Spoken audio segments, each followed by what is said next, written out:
Shalom.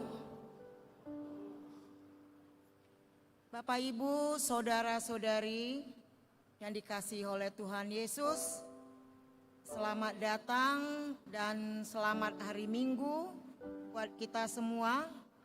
Kami memberikan salam buat saudara-saudara kami yang baru pertama sekali mengikuti ibadah di GKPI Pamen. Selamat datang, selamat beribadah. Kiranya persekutuan kita hari ini membawa sukacita dan damai sejahtera daripada Tuhan. Untuk itu mari kita siapkan hati dan pikiran kita untuk beribadah pada minggu ke-6 setelah Trinitatis dengan tema minggu saling menolong. Marilah kita mempersiapkan hati kita saat teduh, kita berdoa di dalam hati kita masing-masing.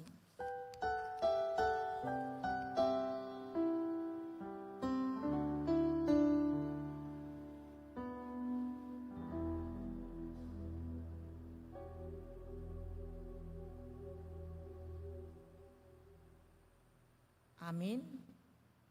Kita puji Tuhan dari Kidung Jemaat nomor 9 ayat 1 tambah 3.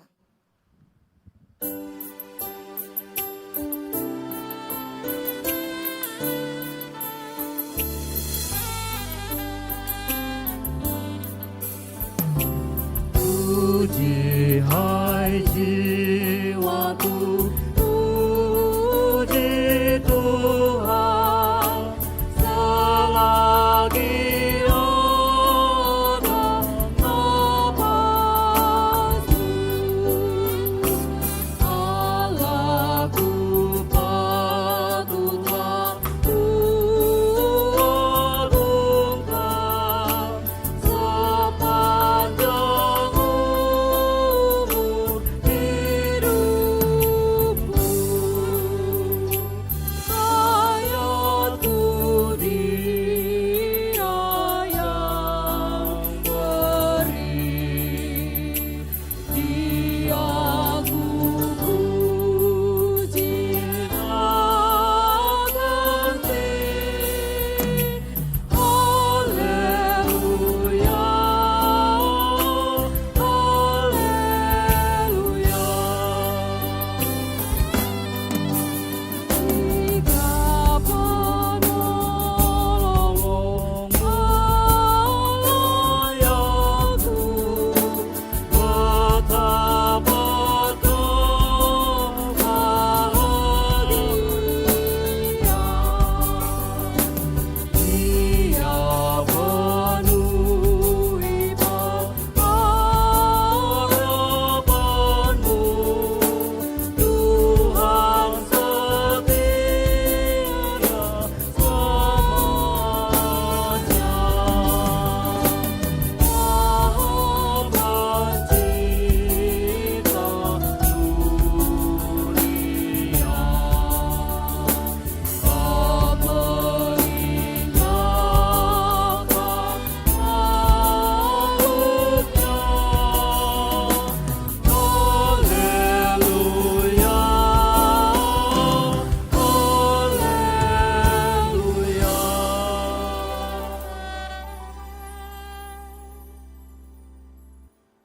Di dalam nama Allah Bapa dan nama anaknya Tuhan Yesus Kristus dan Roh Kudus Khalik langit dan bumi. Amin. Hai manusia, telah diberitahukan kepadamu apa yang baik dan apakah yang dituntut Tuhan daripadamu, selain berlaku adil, mencintai kesetiaan, dan hidup dengan rendah hati di hadapan Allahmu. Haleluya. Haleluya, haleluya, haleluya.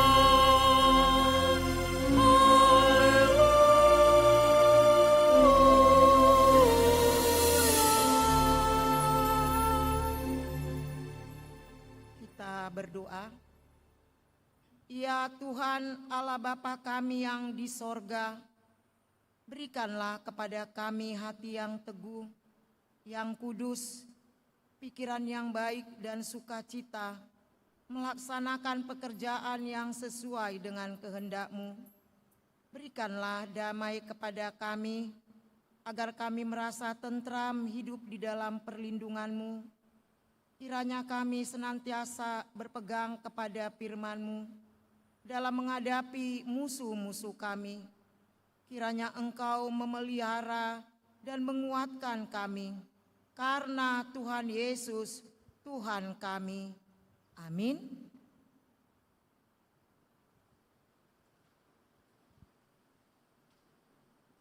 Kita puji Tuhan dari Kidung Jemaat nomor 424 ayat 1 sampai 2 tambah 4.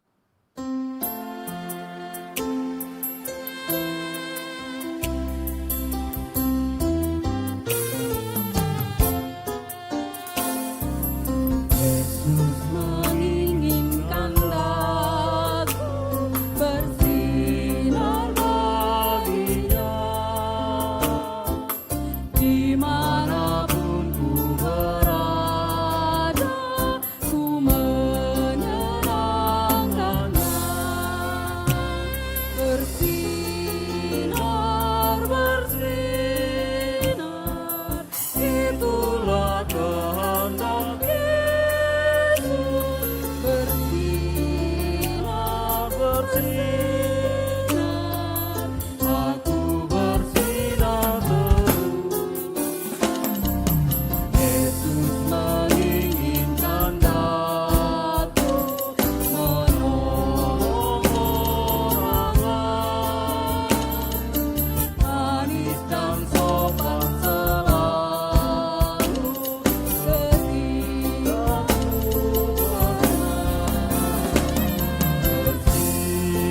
Bersinar, bersinar, itulah kehendak Yesus.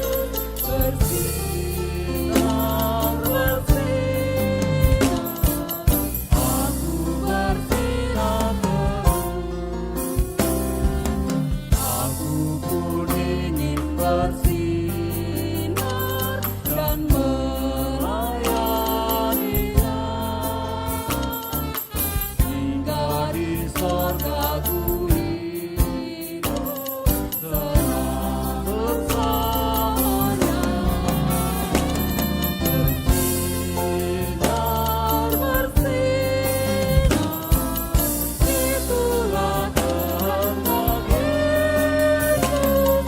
Bersinar, bersinar, aku bersinar terus.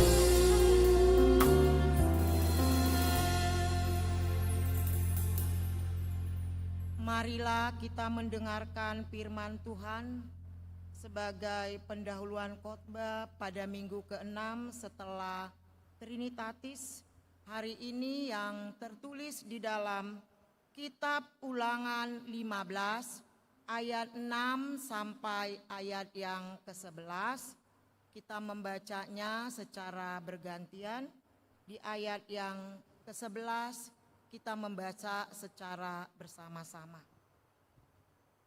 Demikian firman Tuhan.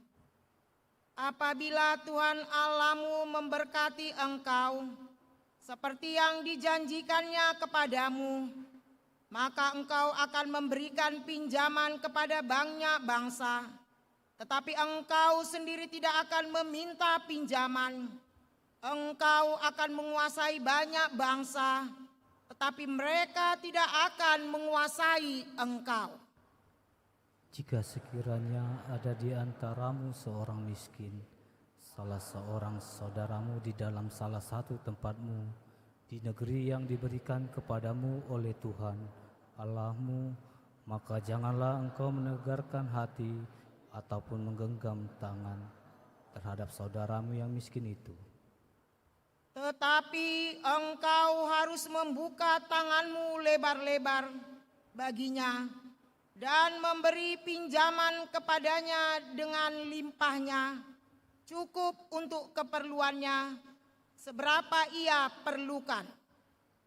Hati-hatilah supaya jangan timbul di dalam hatimu pikiran dursila. Demikian sudah dekat tahun ke-7, tahun penghapusan hutang, dan engkau menjadi kesal terhadap saudaramu yang miskin itu, dan engkau tidak memberikan apa-apa kepadanya. Maka ia berseru kepada Tuhan tentang engkau, dan hal itu menjadi dosa bagimu. Engkau harus memberi kepadanya dengan limpahnya, dan janganlah hatimu berduka cita apabila engkau memberi kepadanya, sebab oleh karena itulah Tuhan Allahmu akan memberkati engkau dalam segala pekerjaanmu dan dalam segala usahamu. Sebab orang-orang miskin tidak hentinya akan ada di dalam negeri. Itulah sebabnya aku memberi perintah kepadamu demikian. Haruslah engkau membuka tangan lebar-lebar bagi saudaramu yang tertindas dan yang miskin di negerimu. Sampai demikian firman Tuhan. Yang berbahagia ialah mereka yang mendengarkan firman Allah dan memeliharanya. Amin. Kita kembali puji Tuhan dari Kidung Jemaat 467 ayat 1 sampai 2.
Saudara yang dikasihi Tuhan Yesus Kristus, dalam perjalanan hidup kita, tentu kita tidak luput dari berbagai kesalahan dan dosa terhadap saudara-saudara kita, terlebih kepada Tuhan.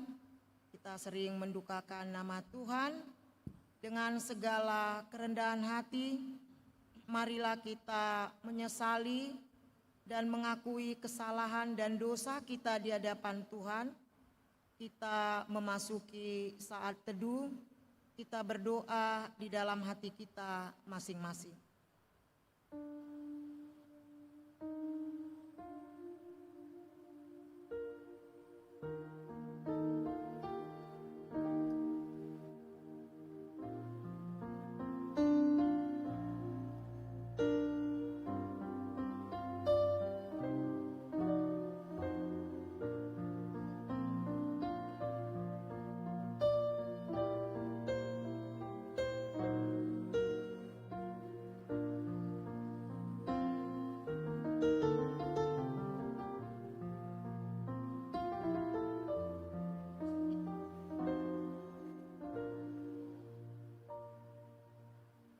Kita berdoa.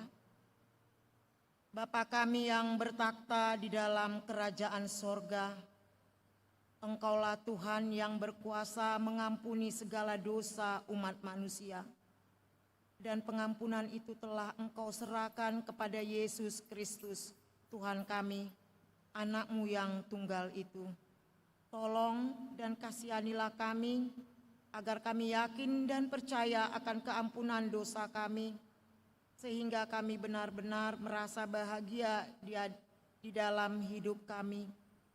Suruh apalah kiranya kepada kami Roh-Mu yang kudus itu, untuk menerangi pikiran dan jiwa kami, sehingga kami tidak merasa bimbang atas kasih setia-Mu, dan kami beroleh kekuatan untuk meninggalkan segala kejahatan dan keinginan dunia ini. Sekarang kami persembahkan diri dan jiwa kami kepadamu sebagai suatu persembahan yang hidup, kudus, dan mulia di dalam Yesus Kristus Tuhan dan Juru Selamat kami. Amin. Janji Tuhan tentang pengampunan dosa. Marilah kepadaku semua yang letih lesu dan berbeban berat. Aku akan memberi kelegaan kepadamu. Pikul aku yang kupasang dan belajarlah kepadaku, karena aku lemah lembut dan rendah hati, dan jiwamu akan mendapat ketenangan. Sebab kuk yang kupasang itu enak, dan bebanku pun ringan. Segala kemuliaan bagi Allah di tempat yang maha tinggi. Amin. Kembali kita puji Tuhan dari PKJ 126 ayat 1 sampai 2.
Marilah kita mendengarkan firman Tuhan sebagai petunjuk hidup baru yang tertulis di dalam kitab 1 Yohanes 5 ayat 2. 1 Yohanes 5 ayat 2. Inilah tandanya bahwa kita mengasihi anak-anak Allah, yaitu apabila kita mengasihi Allah serta melakukan perintah-perintahnya. Marilah kita sama-sama memohon kekuatan daripada Tuhan. Ya Allah Bapa kami, berilah kami kekuatan untuk melakukan yang sesuai dengan firman-Mu. Amin. Kita kembali memuji Tuhan dari mata acara nomor 9. Aku mengasihi engkau.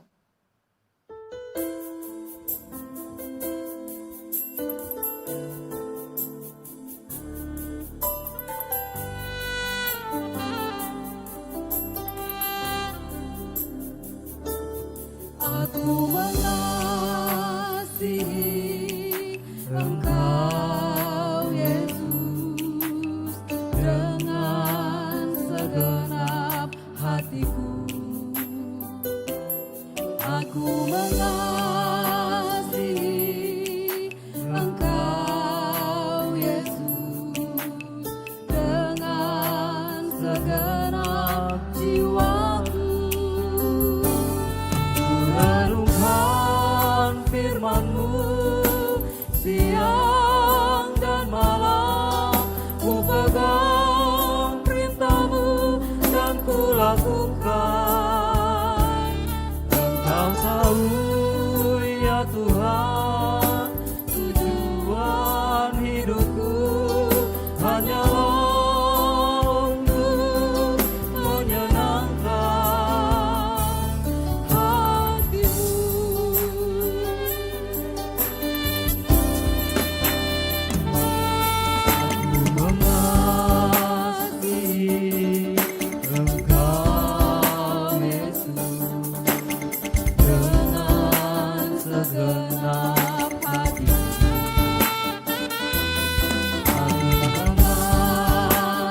Marilah kita bersaksi mengikrarkan pengakuan iman kita bersama jemaat pada segala abad di seluruh dunia ini. Kita mengucapkannya secara bersama-sama. Aku percaya kepada Allah Bapa yang Maha Kuasa Khalik langit dan bumi. Aku percaya kepada Yesus Kristus, Anaknya yang tunggal Tuhan kita, yang dikandung daripada Roh Kudus, lahir dari anak darah Maria, yang menderita di bawah pemerintahan Pontius Pilatus, disalibkan, mati dan dikubur, turun ke dalam kerajaan maut, pada hari ketiga, bangkit pula dari antara orang mati, naik ke sorga, duduk di sebelah kanan Allah Bapa yang Maha Kuasa, dan akan datang dari sana untuk menghakimi orang yang hidup dan yang mati. Aku percaya kepada Roh Kudus, gereja yang kudus dan am, persekutuan orang kudus, pengampunan dosa, kebangkitan daging, dan hidup yang kekal. Amin. Kita persilakan duduk kembali. Marilah kita mendengar lagu pujian dari PP GKPI Padang Bulan.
tambahan berita jemaat.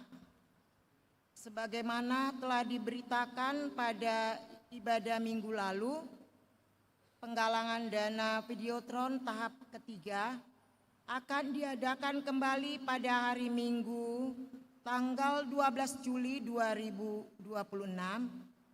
Dana yang dibutuhkan untuk pengadaan 2 unit Videotron adalah sebesar 196 juta. Kiranya seluruh jemaat yang beribadah dapat mendukung rencana pengadaan Videotron tersebut dengan berpartisipasi melalui amplop yang telah dibagikan tadi sebelum masuk ibadah. Amplop itu tidak diserahkan pada saat pengumpulan persembahan, tetapi diserahkan setelah selesai ibadah dengan memasukkannya ke dalam kantong persembahan yang sudah disediakan di 3 pintu masuk gereja, yaitu pintu depan, di pintu kiri kenopi, dan pintu kanan kenopi, ataupun di kantong persembahan yang sudah disediakan di meja dekat pintu gerbang. Selain daripada amplop, kita juga dapat mendukung dana melalui kris yang sudah disediakan, yang dengan menambahkan kode 2 di belakang transfer. Misalnya Rp100, maka yang akan ditransfer adalah 100.002. Juga dapat mendukung melalui transfer ke rekening gereja kita dengan nomor rekening sudah tertera di dalam amplop. Demikianlah tambahan berita jemaat untuk menyiapkan hati kita mendengarkan kebenaran firman Tuhan. Kita angkat lagu pujian dari mata acara nomor 11, Kidung Jemaat 249 ayat 1 sampai 3.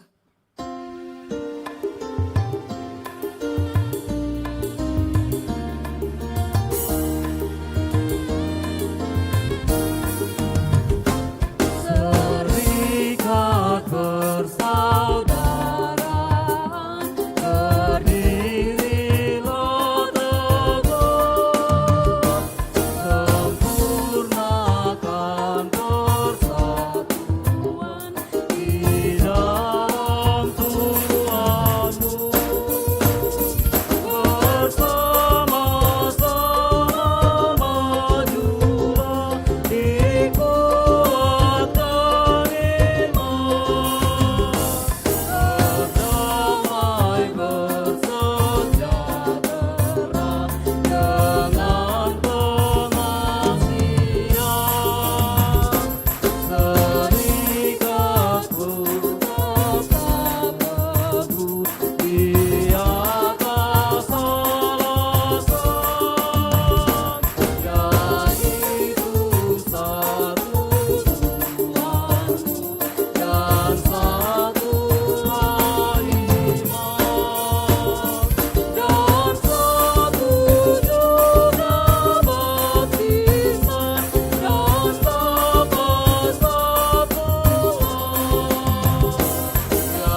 Kita berdoa. Dalam padang gurun kehidupan kami ya Tuhan, kami mengetahui bahwa hanya Engkaulah air kehidupan itu. Engkaulah yang menjadi oasis dalam kehidupan kami. Dan kami percaya kami boleh diteguhkan dan dikuatkan melalui kebenaran firman-Mu. Urapi kami Tuhan, supaya kami boleh mengerti dan memahami apa yang firman-Mu sampaikan hari ini. Terpujilah Tuhan. Amin. Bapak dan Ibu serta saudara sekalian yang dikasihi oleh Tuhan, firman Tuhan yang boleh hadir bagi kita saat ini terambil dari 3 Yohanes, pasalnya yang pertama, ayatnya yang kelima sampai dengan ayatnya yang ke-8. Kita akan membacanya secara bergantian. 3 Yohanes, pasalnya yang pertama, ayatnya yang kelima sampai dengan ayatnya yang ke-8. Kita akan membacanya secara bergantian di bawah judul perikop saling menolong dan perlawanan. Saudaraku yang kekasih, engkau bertindak sebagai orang percaya, di mana engkau berbuat segala sesuatu untuk saudara-saudara, sekalipun mereka adalah orang-orang asing.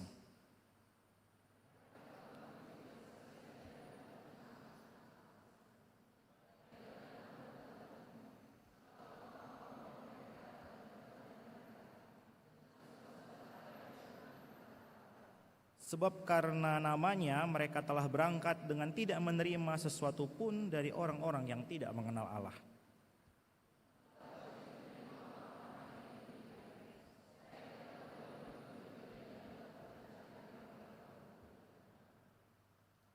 Sedemikian jauh pembacaan firman Tuhan. Shalom. Horas. Bapak dan Ibu serta saudara sekalian yang dikasihi oleh Tuhan, ini menjadi pertama sekali saya khotbah di GKPI Padang Bulan ini. Jadi baiklah saya memperkenalkan diri terlebih dahulu. Perkenalkan, nama saya Rainbow Huta Barat. Memang agak aneh lah nama ini, tetapi bukan aneh ya, unik ya. Rainbow Huta Barat yang artinya adalah pelangi. Jadi memang harapan dari orang tua saya menjadi pelangi di keluarga, tetapi juga pelangi di kehidupan komunitas yang saya tempati. Begitulah semangatnya, asik ya. Jadi teman-teman, saudara sekalian, saya pendeta baru beberapa bulan, saya pendeta baru 3 bulan, saya pendeta baru ditabiskan. Dan saat ini saya pendeta, tetapi memang karena saya baru jadi pendeta, memang agak grogi saya berkhotbah. Jadi kaki saya ini masih gemetaran, terlebih karena ya hidup lampunya tiba-tiba. Ya, karena 10.000 orang yang datang hari ini dan hampir tidak muat gerejanya, dan makin grogi lah saya. Saat ini saya tidak memegang jemaat, saya sedang studi. Jadi kita masih sama-sama mahasiswa. Saya sedang studi lanjut S2 di Presbyterian Theological Seminary di Korea Selatan. Korea Selatan bukan Korea Utara, karena Korea Utara agak menyeramkan ya. Korea Utara, saya di Korea Selatan. Dan saat ini saya sedang liburan dan puji Tuhan kembali ke Indonesia dan saya boleh bertemu dengan teman-teman sekalian. Saya masih 25 tahun, jadi saya masih Gen Z ya. Dan saya lihat dari atas sini sepertinya banyak orang yang mungkin di bawah saya, ada juga yang seusia saya, ada juga mungkin di atas saya selisih beberapa tahun. Jadi mungkin bukan bapak dan ibu tapi lebih ke teman-teman lah ya. Jadi saya berkhotbah kepada teman-teman saya hari ini. Ya puji Tuhan teman-teman, sekali lagi shalom. Ya, surat 3 Yohanes ini yang kita baca hari ini itu hendak memuji gaya hidup Gaius.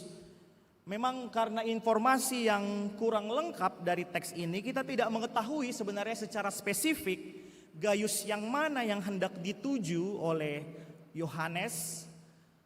Yang pasti Gaius ini adalah orang yang baik, yang gaya hidupnya itu patut ditiru oleh setiap orang yang membaca surat ini. Jadi karena tidak terlalu spesifik Gaius yang mana, karena kebetulan nama Gaius ini banyak pada waktu itu, jadi kita tidak tahu Gaius yang mana. Mungkin saja Gaius Tambunan, mungkin juga Gaius Huta Barat, ataupun Gaius-Gaius yang lain.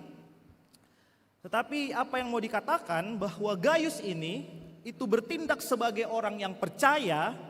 Jadi dia adalah orang yang baik, tetapi bukan sekedar sebagai orang baik.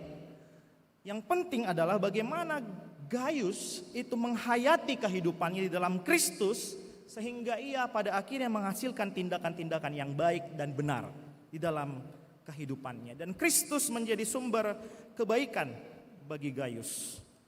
Jadi Gaius hidup bukan karena ia kebetulan orang yang baik, tetapi karena ia percaya kepada Kristus. Ia menghidupi karya Kristus dalam hidupnya. Dan itulah yang membuat ia menjadi orang yang baik, yang berguna dalam kehidupan di jemaat pada waktu itu. Dan ini penting Bapak dan Ibu serta saudara sekalian, teman-teman yang dikasihi oleh Tuhan. Jadi apa yang dilakukan oleh Gaius, kebaikan-kebaikan yang dilakukan oleh Gaius itu bukan karena ingin meraih amal-amal baik, ya ingin sekedar supaya masuk surga dan sebagainya macamnya, tetapi tidak demikian. Karena kita tidak bisa masuk surga karena amal yang kita perbuat. Itu pengajaran yang penting, sehingga sangat ditekankan di dalam teks ini bahwa Gaius bertindak sebagai orang percaya yang mengimani Kristus yang telah menebusnya, dan itulah pada akhirnya menghasilkan tindakan-tindakan baik di dalam kehidupan Gaius. Apa tindakan baik yang dilakukan oleh Gaius? Kita bisa membacanya juga di dalam ayat yang kelima, bahwa Gaius menolong sesama. Sesama di sini, teman-teman yang dikasihi oleh Tuhan, bukan hanya berarti orang-orang yang terdekat dengan Gaius saja, tetapi juga adalah orang-orang asing yang Gaius tidak kenal. Itu yang tertulis di dalam teks ini, di dalam ayatnya yang kelima. Tetapi kemudian, teman-teman yang dikasihi oleh Tuhan, saat ini apa yang Gaius lakukan itu tidak mudah untuk dilakukan. Ya, kita mungkin lebih cenderung untuk mengasihi orang-orang yang kita kenal, orang-orang yang dekat dengan kita, orang-orang yang sedarah dengan kita, tetangga kita yang mungkin kompak dengan kita. Tetapi untuk mengasihi orang-orang yang asing, orang-orang yang tidak kita kenal, mungkin orang-orang yang baru saja kita ketemu begitu, akan sangat sulit untuk dilakukan. Terlebih dunia saat ini sangat transaksional, ya. Dunia sangat transaksional hari ini. Apalagi tren di TikTok gitu ya, di Instagram ada istilahnya sekarang ngolah, ya. Ngolah. Siap abangku, ya. Izin abangku. Wah, kelihatannya sehat ya abangku, mohon arahannya, begitu ya. Dan sebagaimanya. Jadi kadangkala kasih kita, perbuatan baik kita itu hanya menyasar orang-orang tertentu, dengan harapan orang lain itu pun juga membalas apa yang kita lakukan. Pada akhirnya kasih yang transaksional ini pun itu menyasar di dalam kehidupan kita saat ini. Mungkin dalam komunitas kita, dalam pertemanan kita, kita hanya mengasihi orang-orang yang sesirkel dengan kita, orang-orang yang sependapat dengan kita, orang-orang yang searah dengan kita. Tetapi orang-orang yang berbeda dengan kita dapat kita campakkan, dan tidak ada ruang bagi mereka yang berbeda dengan kita. Kelompok-kelompok kian subur, golongan A, golongan B, golongan C, ya. Dan akhirnya kasih kita berada dalam tembok-tembok tertentu. Teman-teman yang dikasihi oleh Tuhan, kasih dalam tembok ini kian sulit dan kian terjadi di dalam kehidupan kita. Mengapa? Karena kita hidup di era digital, ya. Kita sering sekali menggunakan AI, artificial intelligence, tetapi juga yang ada di HP kita ini juga ada namanya algoritma. Jadi apa yang kita konsumsi hari ini, konten-konten yang kita konsumsi di sosial media kita, di Facebook kita, Instagram kita, TikTok kita, itu adalah hasil algoritma yang sesuai dan cocok dengan apa yang kita pikirkan, dengan apa yang sependapat dengan kita. Jadi apa yang kita konsumsi, kita tidak lagi terbiasa dengan hal-hal yang berbeda dengan kita, karena AI dan algoritma menyesuaikan apa yang kita sukai. Jadi saat ini sedang Piala Dunia, sedang ada match Piala Dunia dan udah hampir masuk semifinal begitu. Saya fans Argentina saya. Ada yang mendukung Argentina, angkat tangan. Wih, nggak ada ya. Atau malu-malu ya. Ya, saya Argentina, saya sangat suka Lionel Messi. Karena saya dari dulu suka Barcelona, Visca Barca, ya. Visca Barca. Jadi kedekatan-kedekatan itulah yang menjadikan saya sangat suka dengan Lionel Messi dan kemudian juga Argentina. Saya mengharapkan Lionel Messi juga juara dunia yang kedua kalinya gitu ya. Sehingga perdebatan GOAT selesai begitu ya. Ada yang tidak sependapat mungkin. Ya, tetapi yang mau saya sampaikan teman-teman, karena saya suka Lionel Messi, saya suka dengan Argentina, tanpa saya sadari isi dari sosial media saya, TikTok saya, Instagram saya, Facebook saya, semua berbicara mengenai Lionel Messi. Semua berbicara mengenai Argentina, begitu ya. Jadi tanpa saya sadari diproduksilah konten-konten itu yang sependapat dengan saya, sependapat dengan argumen saya. Tetapi bukan hanya itu, lama-kelamaan muncul konten-konten yang bukan hanya mendukung Messi, tetapi mulai menyudutkan Cristiano Ronaldo, gitu ya. I'm back, ya. Back at home, ya. Portugal pulang ke Kuala Namu. Ya, tetapi yang mau saya katakan adalah kita sering seperti itu. Apa yang kita konsumsi bergeser, tadinya sependapat dan mulai ditambahkanlah pendapat-pendapat lain yang berusaha mengafirmasi kesukaan kita dengan Lionel Messi dan kemudian pada akhirnya kita jadi benci dengan Cristiano Ronaldo begitu. Ini hanya contoh.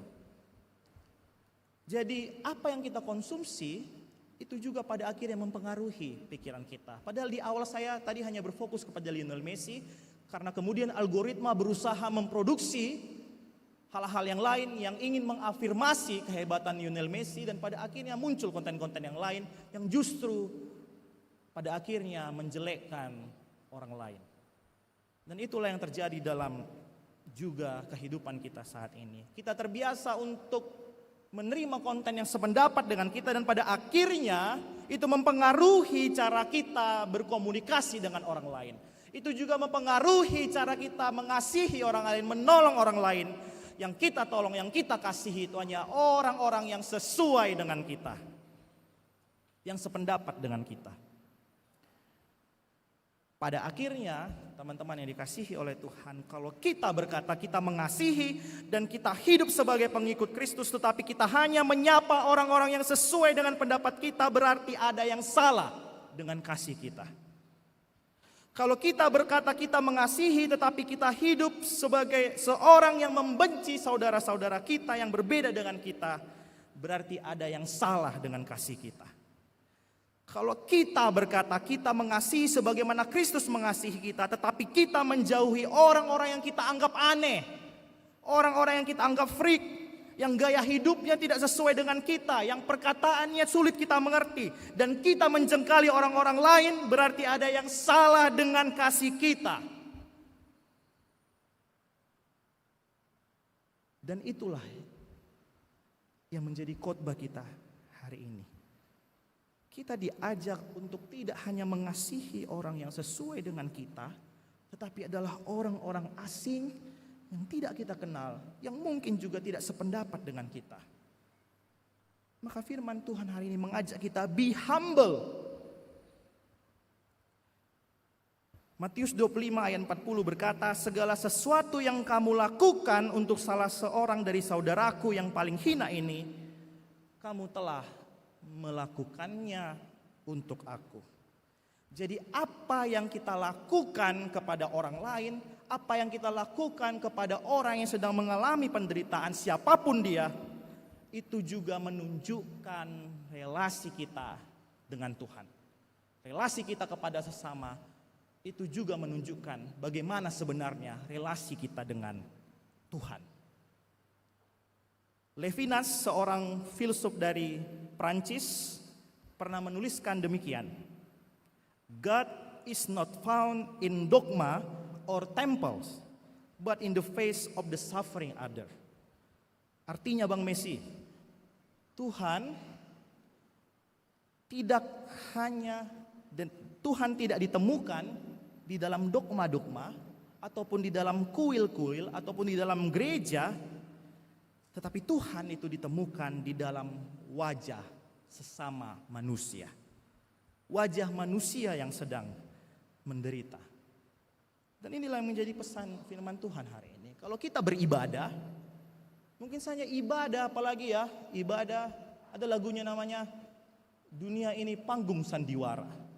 Ibadah pun sangat mungkin menjadi tempat sandiwara, panggung sandiwara. Ibadah sering sekali juga menjadi cover. Ya. Mungkin sore ini kita bergereja, tetapi tadi pagi kita kalah judi. Ya. Karena Argentina menang di extra time. Ya. Yang tertawa berarti itu pengalamannya. Jadi sangat mungkin kita bergereja tetapi kita tidak menemukan Tuhan. Tetapi apa yang mau dikatakan melalui firman Tuhan hari ini, perlakuan kita kepada orang lain itu juga menjadi bukti nyata tentang iman kita. Maka setiap orang yang bertemu dengan kita, siapapun dia, apapun latar belakangnya, yang ngomongnya lembut, yang ngomongnya kasar, itu juga adalah jejak-jejak kehadiran Tuhan yang menuntut kita untuk merespon apa yang perlu kita lakukan. Karena ingat, relasi kita, apa yang kita lakukan kepada orang lain, itu menunjukkan iman kita di hadapan Tuhan. Kalau imanmu kuat, kamu benar-benar mengimani Kristus sebagai Tuhan dan Juru Selamat, tentu berbedalah apa yang kamu katakan dan apa yang kamu sampaikan kepada orang lain dan apa yang kamu lakukan kepada mereka. Bukan seperti orang-orang yang tidak mengenal Tuhan. Saya menyadari teman-teman yang dikasihi oleh Tuhan bahwa kasih orang Kristen itu sangat rentan, ya, sangat mudah untuk hancur. Mengapa? Karena kita dituntut untuk mengasihi semua orang.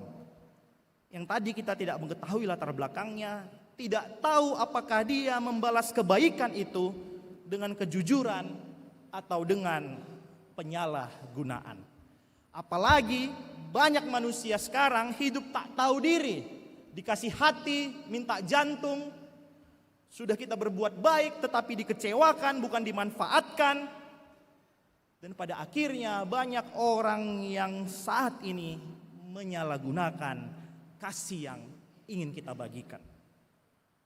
Dan pada akhirnya kita menjadi kecewa, ya, disakiti berulang-ulang, sakitnya tuh di sini, ya. Dan pada akhirnya apa? Kita menutup diri kita dari tindakan kasih, karena kita takut dikecewakan. Sehingga kadang-kadang orang-orang yang memang membutuhkan pertolongan kita tidak menolong mereka. Karena kita khawatir, kita takut bahwa kita kembali lagi dikecewakan. Tetapi apa yang mau saya katakan, teman-teman yang dikasihi oleh Tuhan, kita diajak untuk terus mengasihi, dan memang akan selalu beresiko. Tetapi apa yang mau saya katakan adalah, saya nonton lagi-lagi ya video TikTok, Instagram begitu ya. Memang karena Gen Z itu, jadi saya atlet TikTok juga. Saya kalau gabut sering scroll TikTok. Dan kemudian muncullah satu video. Mungkin video ini pas saya lagi galau ya, makanya muncul. Tadi ada algoritma ya. Jadi muncullah video ini, dia berkata, ini videonya ada perempuan, mungkin perempuan ini habis disakiti sama pria, dan kemudian dia berkata, semua pria sama aja, gitu ya. Semua pria sama aja, saya dikecewain, dihianati dan sebagainya. Kemudian saya baca kolom komentarnya. Membaca kolom komentar itu adalah sesuatu hal yang sangat mengasihkan. Ya, saya merekomendasikan teman-teman ini kalau lagi bad mood, lagi bete, bacalah kolom komentar. Kenapa? Karena akan ada hal-hal yang out of the box, begitu ya. Kemudian kolom komentarnya kemudian berkata, kalau semua pria sama aja, berarti aku sama dong dengan Prabowo. Kalau semua pria sama aja, berarti aku sama dong dengan Bahlil. Begitu. Kalau pria semua sama aja, aku berarti sama dengan Jungkook, begitu ya. BTS begitu. ARMY. Wah. Dan pada akhirnya ya senang juga ya kalau saya disamakan dengan Jungkook atau artis-artis Korea yang lain. Tetapi apa yang mau saya katakan, semua pada akhirnya manusia itu berbeda-beda dan kita tidak bisa menjudge di awal begitu, dan pada akhirnya juga kasih pun seperti itu. Kalau kita duluan khawatir, duluan takut, pada akhirnya orang-orang yang mungkin berbeda yang juga sangat membutuhkan kasih kita, terakhirnya kita tidak menolongnya. Dan akhirnya kita mengabaikan mereka. Tapi apa yang mau saya katakan teman-teman, saya ingin menguatkan kita semua. Kalaupun akhirnya karena kasihmu, karena kebaikanmu kamu dikecewakan, ingatlah ini. Yang paling rugi itu bukan kamu yang berbuat baik, bukan kamu yang menolong, bukan kamu yang berbuat kasih. Yang paling rugi adalah orang yang tidak siap menerima kasihmu. Amin. Yang paling rugi adalah mereka yang tidak siap menerima kasih kita, yang menerima kebaikan kita, dan pada akhirnya memanfaatkan kebaikan-kebaikan kita untuk hal-hal yang mungkin tidak baik. Karena mengapa setiap kebaikan kita, setiap kasih yang kita berikan, Tuhan melihat. Dan pada akhirnya, jika Tuhan melihat, tidak ada satu hal pun yang sia-sia.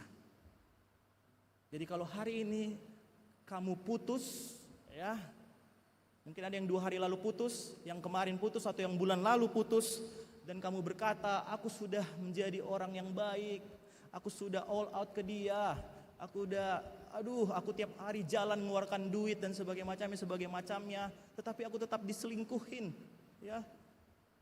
Percayalah teman-teman, yang paling rugi bukan kamu, yang paling rugi adalah orang-orang yang tidak siap menerima kasih dan kebaikanmu.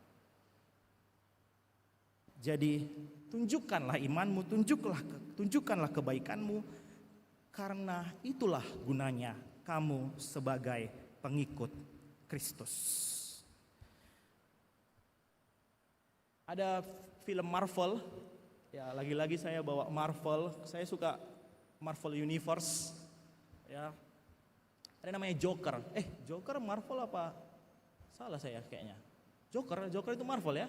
Atau ini DC, ya entah apapun itu, penting Joker lah yang mau saya katakan. Jadi Joker ini dia bilang orang jahat itu adalah orang baik yang tersakiti. Tetapi yang mau saya katakan adalah orang baik, orang benar, orang yang hidup dalam firman Tuhan dan iman kepada Tuhan tidak akan memilih sebagai orang yang jahat. Ya. Jadi salahlah apa yang dikatakan Joker ini. Makanya Joker ini harus bertobat dia, harus mengenal Kristus. Saya berusaha berapa kali ngontak WA dia, tetapi nggak dijawab-jawab begitu ya. Apa yang mau saya sampaikan teman-teman? Jika dunia hari ini tidak memberimu banyak kebaikan, jadilah orang yang memberi kebaikan bagi dunia. Jika dunia tidak memberimu banyak kebaikan, jadilah orang yang memberi kebaikan bagi dunia. Dunia ini jahat. Dunia ini penuh dengan kekecewaan. Sampai Tuhan datang kedua kalinya pun akan terus begitu. Tetapi apa yang membedakan kita dengan orang yang tidak percaya adalah kita dimampukan, kita dikuatkan melalui Kristus Yesus yang mati bagi kita, melalui Roh Kudus yang hadir bagi kita, kita dimampukan untuk menjadi corong-corong kebaikan Allah. Hidupmu itu berharga dan biarlah hidupmu berguna sebaik-baiknya, sehebat-hebatnya, karena Tuhan ada bersamamu. Jangan seperti Diotrephes. Jadi sebenarnya 3 Yohanes ini, pasal yang pertama ini, yang cuma satunya pasalnya, itu sebenarnya membahas 2 tokoh. Yang pertama ada Gaius, kemudian yang kedua sebenarnya ada tokoh yang namanya Diotrephes. Gaius dijadikan contoh yang baik, tetapi Diotrephes dijadikan contoh yang jahat. Ia dijadikan contoh yang jahat. Kenapa? Karena di dalam komunitasnya ia mengucilkan orang. Ia berkata kasar. Susah melihat orang senang. Ia ingin selalu menjadi yang utama dan terutama. Semuanya soal dirinya dan pada akhirnya ia tidak memiliki kesempatan untuk menolong orang lain. Tetapi kita diajak bukan seperti Diotrephes. Kalau zaman sekarang Diotrephes ini ada istilahnya NPD ya. Narcissistic Personality Disorder. Ya, ada lagunya ya, sempurnanya aku. Tapi bukan itu. Tapi yang mau saya katakan adalah, jadilah hidup kita seperti Gaius yang menolong orang dalam perjalanan hidup mereka.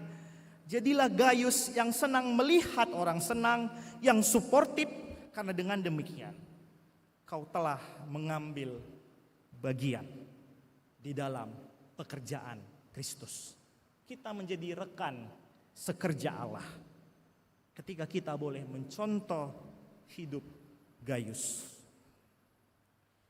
Tetapi masalahnya adalah kita sering sekali berpikir bahwa saat ini kita belum layak untuk melakukan kebaikan. Mengapa? Karena mungkin kita berpikir diriku saja belum cukup. Ya, aku masih kurang. Bagaimana mungkin aku melakukan kebaikan bagi orang lain? Tetapi logika ini keliru. Dan kalau kita jujur, kalau kita benar-benar pada titik yang kita rasa cukup, sering sekali bukan orang lain yang kita tolong, tetapi kita terus-menerus berfokus kepada diri kita sendiri. Saya punya teman, kemudian teman ini bercerita kepada saya, kalau saya punya duit sebanyak 74 ton emas, ya, ada baru kasus yang terjadi, ada 74 ton atau mungkin bisa lebih, saya nggak tahu update terbarunya. Jadilah saya kaya amang. Kalau saya sudah kaya amang, saya akan beli mobil Ferrari 5. Kemudian kalau saya punya istri 1, saya tambah 3. Terus saya berkata kepada dia, pantaslah Tuhan tidak menjadikanmu seperti itu. Mengapa? Karena kelimpahan tanpa hati yang memberi hanya melahirkan keegoisan yang lebih besar. Yang perlu kita refleksikan, yang perlu kita pikirkan dari teks ini, Gaius menolong bukan karena dia berkelimpahan. Kita tidak diberitahu bagaimana kekayaannya yang sebenarnya begitu. Tetapi yang kita tahu, dia memberi dari apa yang dia punya. Rumahnya, waktunya, perhatiannya. Jadi kita tidak memberi karena kita merasa cukup, justru sebaliknya. Dengan memberi, kita belajar mengerti apa yang sebenarnya kita miliki. Memberi bukan hasil dari rasa cukup, tetapi jalan menuju rasa cukup itu sendiri. Ketika kita menahan diri untuk memberi sampai kita siap, kita justru tidak pernah benar-benar mengerti berkat apa yang sudah ada di tangan kita. Jadi memberi bukan soal uang, bukan soal hal-hal yang bersifat materi. Kalau kita hari ini merasa kita tidak mampu untuk memberi secara materi, kita dapat juga memberi dengan kehadiran. kita dapat juga memberi dengan sapaan, dengan ucapan-ucapan kita yang baik. Karena ketika itu kita boleh menyadari, meskipun aku hari ini tidak memiliki uang, tetapi aku masih hidup, aku masih berpikir, aku masih bisa berucap, aku bisa mendukung orang lain dengan perkataan-perkataanku. Jadi itulah yang dinamakan kita memberi untuk mengetahui berkat apa yang sudah Tuhan berikan kepada kita. Ya. Kehadiranmu pun penting bagi orang lain, ucapanmu pun berdampak bagi orang lain. Saat ini, teman-teman, dunia kita saat ini krisis kehadiran. Ya, krisis kehadiran. Indonesia termasuk tinggi persentase father figure yang absen. Jadi lagi-lagi soal kehadiran. Bukan hanya itu, kita juga semakin susah untuk mendengarkan, dan itu juga berbicara mengenai kehadiran. Makanya sekarang bersyukurlah para sarjana-sarjana psikologi. Kenapa? Karena banyak yang dibutuhkan. Banyak yang membutuhkan. Kenapa? Karena kita, dunia saat ini membutuhkan ruang untuk mendengar. Kalau yang berbicara banyak kali, ya. Kalau yang ngomong banyak kali. Apalagi kalau udah di warkop. Yang satu ngomong A, yang satu ngomong B, yang satu ngomong C. Kalau ngomong, apalagi kita ya, orang Batak. Wih, jauh kali kita ngomong. Tetapi kita krisis untuk mendengar. Jadi memberi dan mengasihi bukan hanya soal materi, tetapi juga kehadiran untuk mendengar, menjadi figur-figur yang suportif.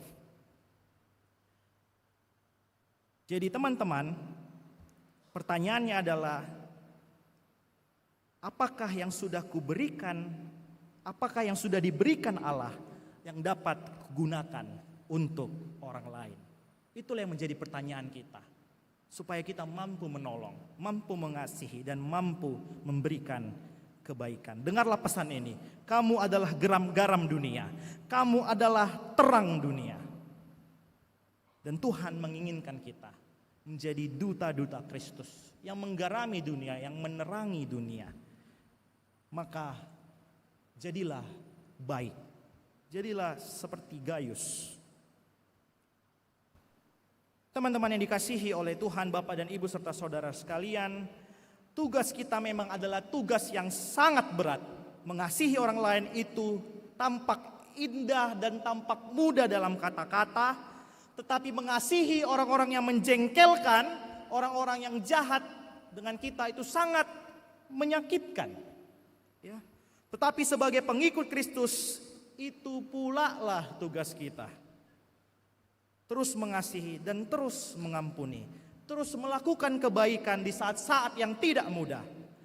Dan itu hanya dapat dilakukan kalau kita memenuhi diri kita dengan kasih Allah.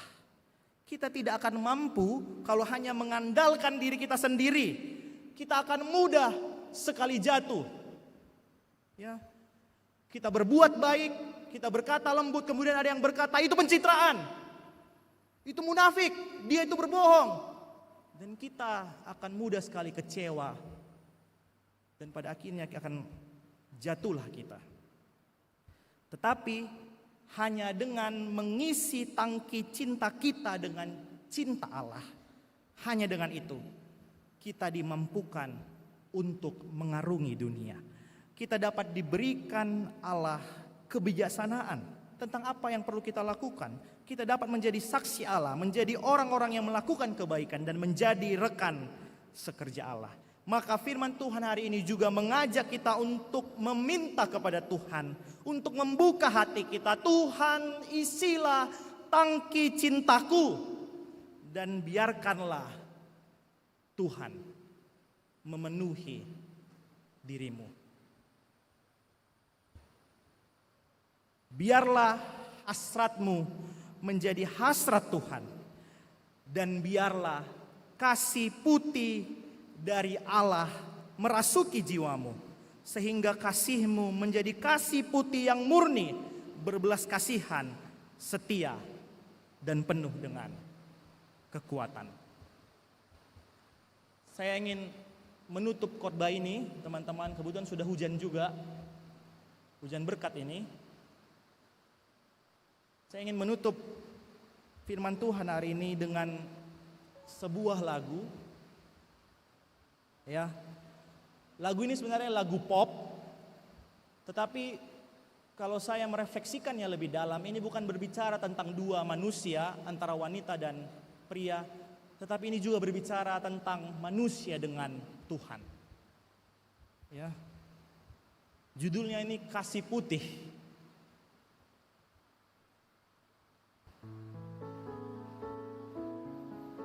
Saya selalu ketika lagu ini didengar, saya membayangkan Tuhan. Dan saya juga ingin teman-teman ketika menyanyikan lagu ini, bayangkan Tuhan.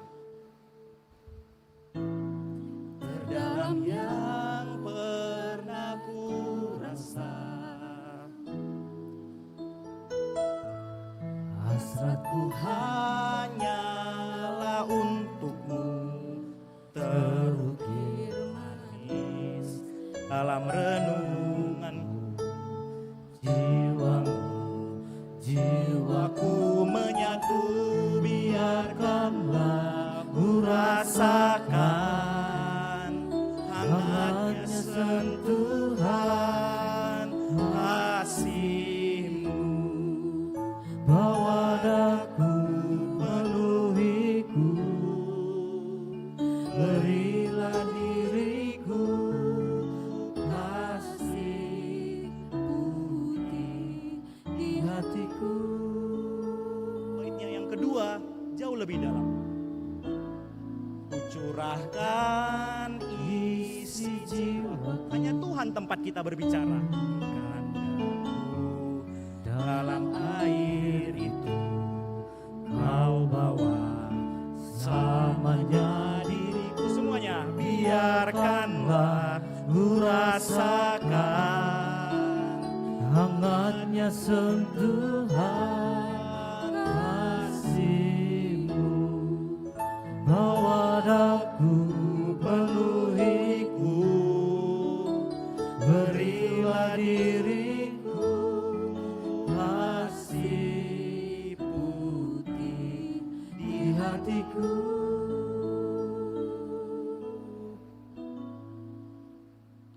Amin, kita berdoa. Tuhan, Engkau sungguh besar, Engkau Tuhan sungguh baik bagi kami. Saat ini Tuhan, kami boleh merefleksikan firman Tuhan yang mengajak kami Tuhan untuk hidup sebagaimana Gayus hidup, menolong sesama manusia, memberikan kebaikan. Mungkin dikala dunia ini penuhi dengan kekecewaan, dipenuhi dengan kekhawatiran, tetapi kami melalui firman Tuhan hari ini dipanggil untuk terus menebarkan kasih-Mu, menebarkan kebaikan-Mu Tuhan, sebagai corong-corong kebaikan Allah. Engkau yang memberkati kami Tuhan, Engkau yang memampukan kami, Engkau yang menguatkan kami Tuhan. Tutup bungkus kami Tuhan dalam firman-Mu, supaya kami boleh menjadi duta-duta Allah. Engkau yang memberkati setiap orang Tuhan yang boleh hadir saat ini. Yang mungkin kebanyakan dari kami Tuhan adalah mahasiswa-mahasiswi. Kami penuh dengan pergumulan Tuhan. Mungkin pergumulan dengan tugas akhir. Pergumulan dengan dosen yang tidak kunjung-kunjung membalas pesan kami Tuhan. Kami sungguh takut, kami sungguh kecewa Tuhan. Mungkin beberapa dari kami juga Tuhan mengalami pergumulan ekonomi Tuhan. Tetapi Tuhan melalui firman-Mu hari ini, kami juga dikuatkan Tuhan bahwa Tuhan juga akan hadir bagi kami. Ketika kami boleh membuka hati kami Tuhan, Engkau akan mencurahkan kasih putih, kasih yang menaungi hati kami Tuhan. Sehingga kami mampu Tuhan untuk tidak dipenuhi oleh ketakutan, untuk tidak dipenuhi oleh kekhawatiran Tuhan. Engkau yang memberkati Tuhan masa depan kami. Engkau yang memberkati mungkin orang tua kami yang jauh dari kami Tuhan. Engkau yang memberkati keluarga kami Tuhan, yang mungkin juga hari ini Tuhan ada yang sedang bergumul dengan keluarganya. Tetapi Tuhan, kami percaya Engkaulah yang memberikan kami anugerah-Mu. Engkau yang memberikan kami kebijaksanaan, kasih-Mu, supaya setiap relasi yang jauh dengan keluarga kami dapat mengatasinya Tuhan. Engkaulah yang menjawab doa-doa kami Tuhan. Dalam Kristus Yesus kami berdoa. Haleluya, amin. Untuk merespon firman Tuhan kita bernyanyi, hidup ini adalah kesempatan.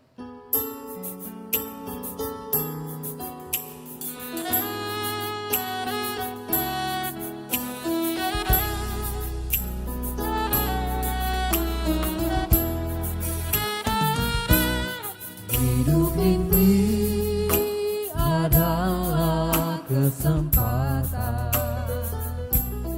Hidup ini untuk melayani Tuhan.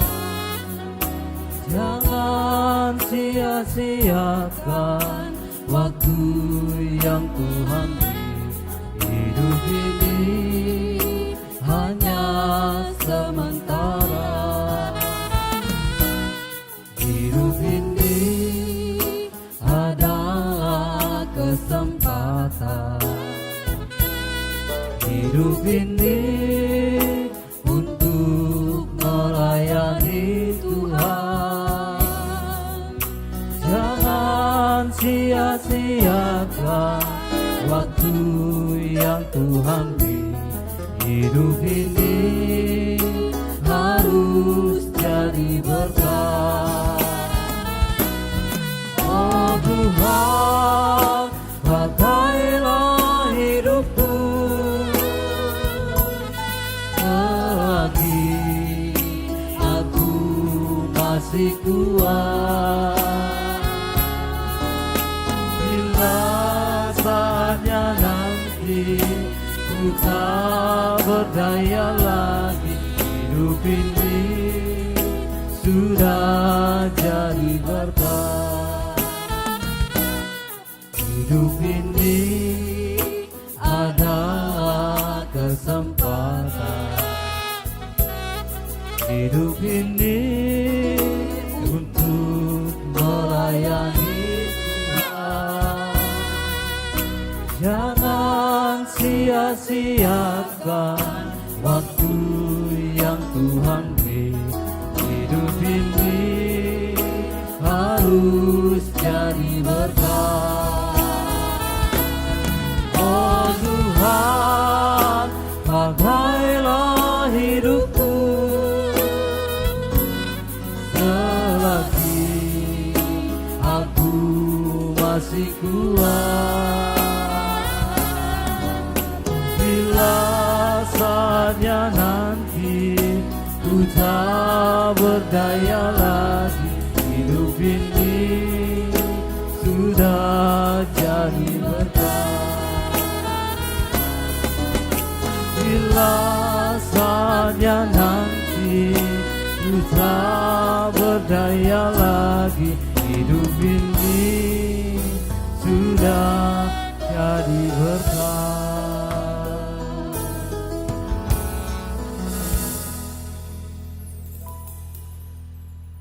Untuk mengantarkan kita, memberikan persembahan syukur kita kepada Tuhan, nats kita terambil dari Ibrani 9 ayatnya yang ke-14. Beginilah bunyi firman Tuhan, betapa lebihnya darah Kristus yang oleh roh yang kekal telah mempersembahkan dirinya sendiri kepada Allah sebagai persembahan yang tak bercacat, akan menyucikan hati nurani kita dari perbuatan-perbuatan yang sia-sia, supaya kita dapat beribadah kepada Allah yang hidup.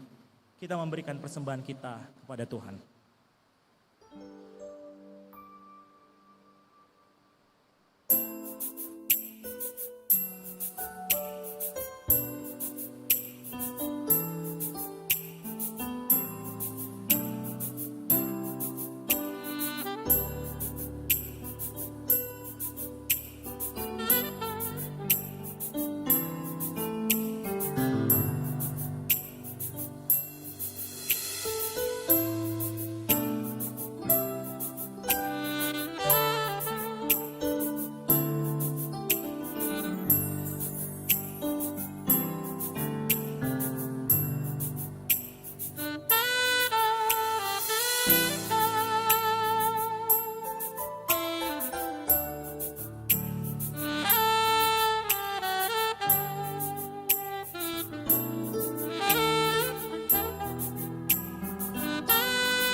Jemaat Tuhan diundang untuk bangkit berdiri.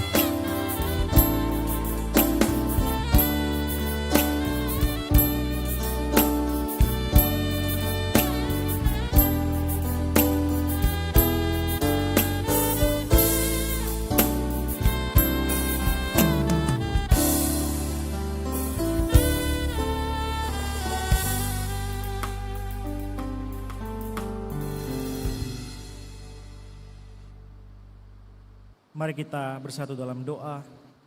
Ya Allah Bapa kami yang ada di surga, kami mengaku dengan setulus hati, Engkaulah sumber segala berkat dan karunia dalam hidup kami. Di sini kami mempersembahkan korban syukur kami kepadamu. Terimalah persembahan umat-Mu dan berkatilah menjadi alat kesaksian, persekutuan dan pelayanan di jemaat-Mu ini. Jadikanlah hidup kami persembahan yang berkenan kepadamu, dan pakailah hidup kami untuk turut menghadirkan tanda-tanda kerajaan-Mu, kasih, keadilan, damai sejahtera dan sukacita. Bukalah hati kami oleh Roh Kudus-Mu, agar kami senantiasa mengucapkan syukur kepadamu di dalam nama Yesus Kristus Tuhan kami. Amin. Mari bersyukur semua atas kebajikan Tuhan, kasih perjanjiannya sungguh nyata selamanya. Umatnya dibebaskannya untuk hidup bersejahtera, kasih perjanjiannya sungguh nyata selamanya.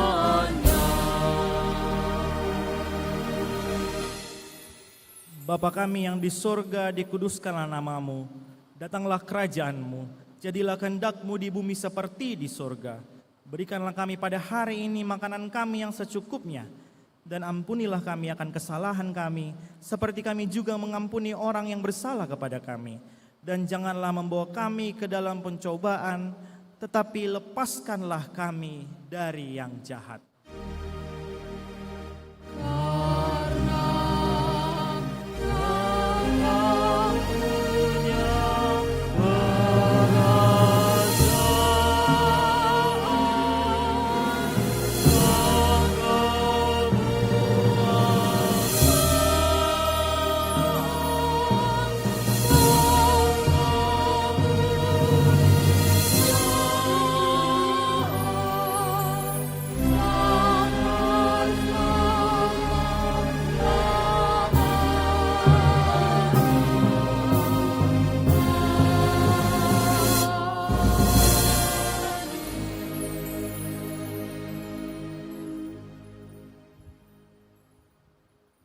Kiranya kasih Allah memenuhi cinta kasih-Mu. Kiranya kasih Allah memampukanmu untuk melakukan kebaikan-kebaikan di tengah kehidupanmu masing-masing. Terimalah berkat dari Tuhan. Tuhan memberkati dan melindungi engkau.